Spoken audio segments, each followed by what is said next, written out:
नमस्कार, स्वागत है आप सभी का द फैक्ट इंडिया पर और मैं हूं आपके साथ पूजा जाधव।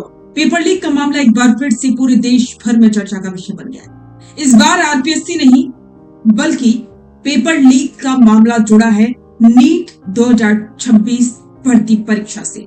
इस मामले को लेकर एसओजी ने एक ऐसा खुलासा किया जिससे सभी दंग रह गए। एसओजी ने इस मामले में कहा है कि ये पेपर पहले से ही सर्कुलेट हो चुका था। अब सभी के मन में एक ही सवाल है कि जो बीजेपी कांग्रेस के जब सरकार थी उस वक्त पेपर लीक हुए थे, उस पर सीधे सीधे मिली भगत का आरोप लगा रही थी, वही बीजेपी आज पेपर लीक को नहीं रोक पाई। अब सवाल है कि आखिरकार ऐसा कौन सा पेपर माफिया है जो इन सभी वारदातों को अंजाम दे रहा है। वक्त थोड़ा सा बदला है, आरोप प्रत्यारोप वही सेम है, बस लोग बदले हैं और सरकार बदली। जब कांग्रेस के राज में पेपर लीक हुए तो बीजेपी ने मुद्दा बनाया, बीजेपी के तमाम बड़े नेता आरोप लगा रहे थे कांग्रेस के नेताओं पर, और अब सरकार है बीजेपी की तो कांग्रेस के तमाम दिग्गज नेता बीजेपी सरकार पर निशाना साध रहे हैं। लेकिन सवाल यह है कि जो नेता एक दूसरे पर बयानबाजी करते हैं, क्या वाकई में उन्हें छात्रों के हित की परवाह है? क्योंकि पेपर लीक मामला एक ऐसा मामला है जो ना किसी सरकार से जुड़ा है और ना ही किसी नेता से। ये जुड़ा हुआ है युवाओं के भविष्य से, उन युवाओं के भविष्य से जो युवा दिन रात की मेहनत करके किसी भी नौकरी का सपना देखते हैं। लेकिन आज पेपर माफिया इस कदर हावी है कि सभी युवाओं के सपने एक एक करके चूर हो रहे।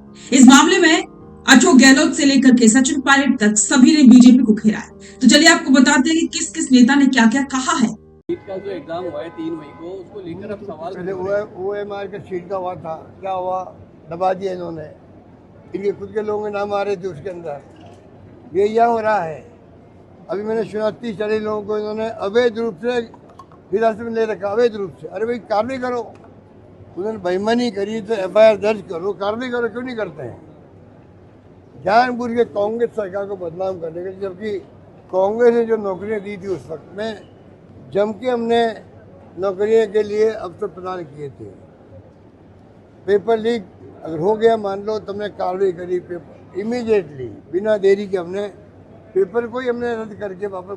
अभी 10 दिन पहले एग्जाम हुआ है नीट का, मेडिकल पर भी संदेह मालूम मेरे को, उसी में बात कर रहा हूँ ना।